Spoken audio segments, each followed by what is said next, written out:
বছরের শুরুতেই হাজির হলাম ফুলের দেশে।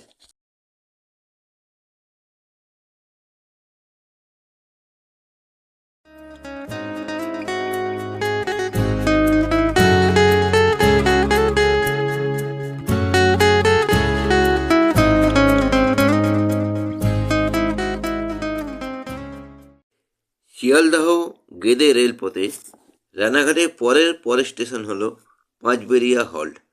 সেখানে স্টেশনের 2 নম্বর প্ল্যাটফর্মের পাশে স্টেশন রোড ধরে স্টেশনের শেষ প্রান্তে বাজার মোড় থেকে আবার বাম দিকের পথ ধরে বেশ কিছুটা এগিয়ে গিয়ে চৌমাথা মোড়ে ডান দিকের পথই চলে গেছে দেবীপুর ফ্লাওয়ার ভ্যালি।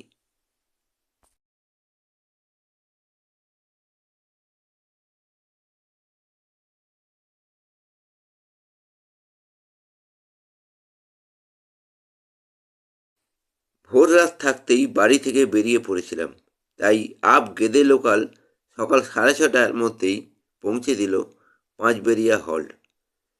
সদ্য ঘুম ভাঙা স্টেশন চত্বর তখন শুনশান। শুধুমাত্র দাপাদাপি করে বেড়াচ্ছে কেবল পবনপুত্রের দল।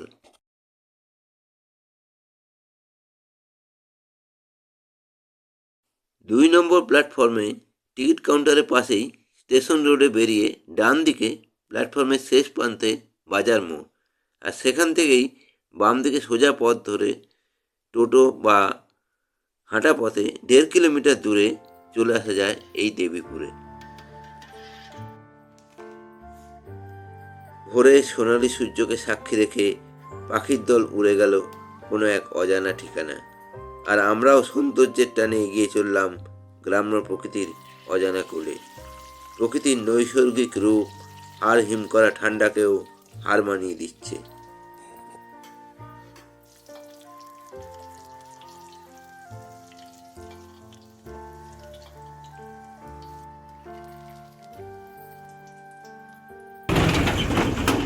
কিছুটা এগিয়ে এই চৌরাস্তার মোড়ে এসে ডান দিকে যেতে হবে। চৌরাস্তা মোড় থেকে এই পথ ধরে এলেই সামনেই পড়বে আদিগন্ত বিস্তৃত ফুলের সমুদ্র। যেদিকে তাকাই সেদিকেই শুধু ফুল আর ফুল।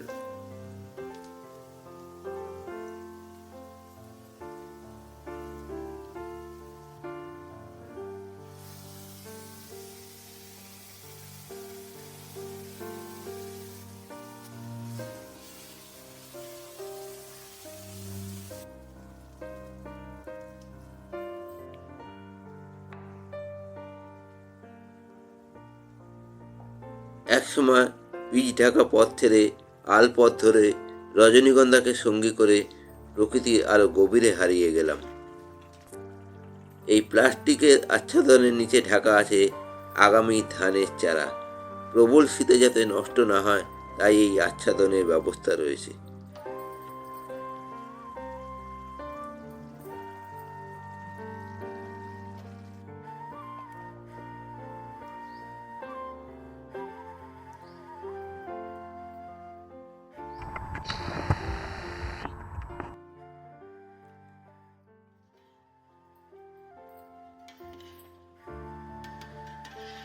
আলের ধারে দাঁড়িয়ে থাকা এই খেজুর গাছটি যেন বহু যুদ্ধের সাক্ষী।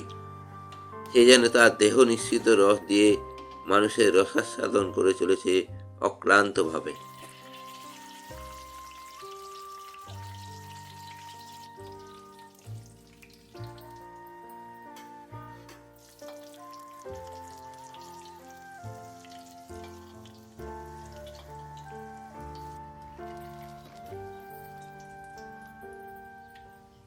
এবার শুরু হলো সবুজের বুকে রঙের খেলা, যে খেলা শুধুই চোখ মেলে দেখার।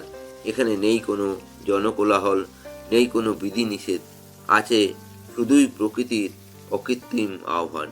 এই যেন নৈসর্গিক সৌন্দর্যের মাঝে নিজেকে হারিয়ে ফেলা কোনো এক অচিন দেশ।